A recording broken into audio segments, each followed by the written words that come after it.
Gujarat ATS के DYSP Shri Yashal Chaudhary को एक इन्फॉर्मेशन मिली थी कि हैदराबाद का रहने वाला एक आदमी जिसका नाम सैयद अहमद मोहिउद्दीन है, ये देश में आतंकवादी घटना को अंजाम देने के लिए कुछ कार्रवाइयां कर रहा है और इसी के कॉन्स्पिरेसी के भाग के तहत ये गुजरात अहमदाबाद भी आने वाला है।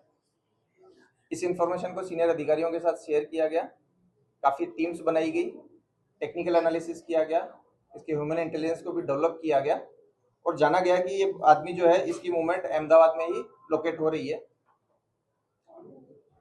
जो अलग अलग टीमें बनाई गई थी उनमें से इस आरोपी को अडालज के पास जो टोल नाका है इस पे वॉच रखी गई क्योंकि इसका मूवमेंट उस साइड में आ रहा था।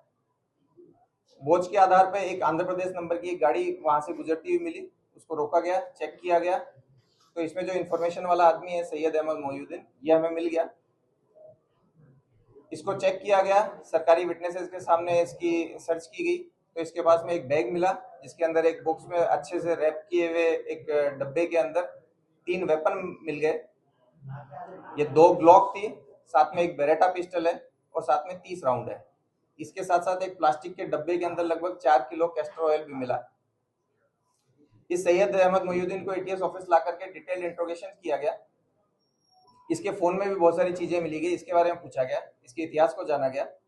तो जो डिटेल्स मिली वो ऐसी थी कि सैयद जो है वो बेसिकली लगभग 35-36 साल की उम्र का एक व्यक्ति है जिसने चाइना से एमबीबीएस किया है। ये काफी पढ़ा लिखा है, काफी रेडिकल मेंटेलिटी है इसकी।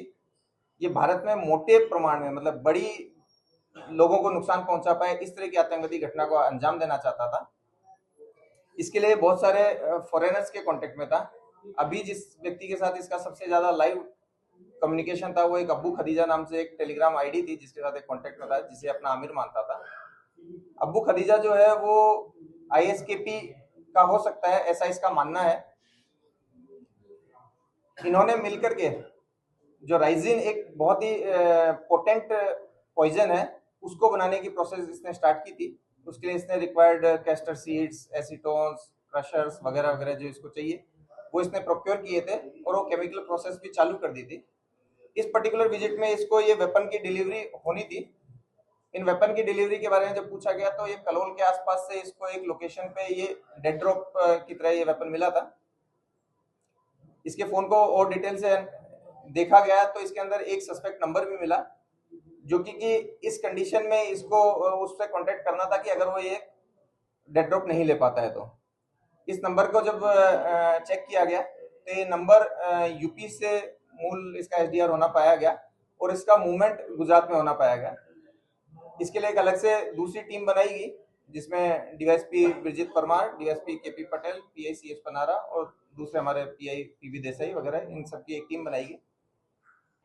इस नंबर को लोकेट करने के लिए जब भेजा गया तो ये नंबर लगभग बनासकांठा के आसपास आया। वहां के बहुत सारे होटल्स, गाड़ियां सब चेक करने के बाद में ये 2 लोग हमें वहां से मिले हैं। ये जो दोनों लोग हैं ये लखीमपुर और शामली के हैं। इन दोनों के नाम आजाद सुलेमान शेख और मोहम्मद सुहेल मोहम्मद सलीम खान है। ये दोनों दीनी पढ़ाई किए हुए हैं, काफी रेडिकल हैं। ये भी बहुत सारी फॉरेन एंटिटीज के कांटेक्ट में है। इन दोनों ने मिलकर लखनऊ, दिल्ली, अहमदाबाद में कई सेंसिटिव प्लेसेज और भीड़भाड़ वाले जगहों की रेकी की है। साथ ही इन लोगों का जो मूवमेंट है वो कश्मीर में भी दिखाया है इन टेक्निकली। इन लोगों ने ये जो डिलीवरी है, जो वेपन्स की डिलीवरी है, वो हनुमानगढ़ राजस्थान जो कि एक भारत पाकिस्तान बॉर्डर का जिला है, वहां से ये डिलीवरी ली है और डिलीवरी लेकर के ये कलोल में इस डिलीवरी को ड्रॉप करके इन्होंने अपना जो जगह के जो फोटो, वीडियो और लोकेशंस है वो अपने फॉरेनर हैंडलर को भेजे थे, जिसके आधार पे सैयद ने इसकी आगे डिलीवरी ली थी। इस तरीके से गुजरात एटीएस की कंप्लीट जो टीम है उसने टेक्निकल एनालिसिस और ह्यूमन इंट के आधार पे एक अच्छा मॉड्यूल पकड़ा है जिसमें 3 जो मुख्य आरोपी हैं उनको अभी तक हम पकड़ लिए हैं। आगे इन्होंने जो डिलीवरी ली उसका सोर्स, ये जो पॉइजन बना रहा है उसका यूज, ये जो फंडिंग कलेक्ट कर रहा है उसके बारे में वो डिटेल इंट्रोगेशन के बाद में हम आपको बता पाएंगे। ये जो 3 लोग हैं इनमें से पहले आरोपी को हमने अरेस्ट करके इसका रिमांड लिया है, उसमें हमें 17/11 तक उसका रिमांड मिला है।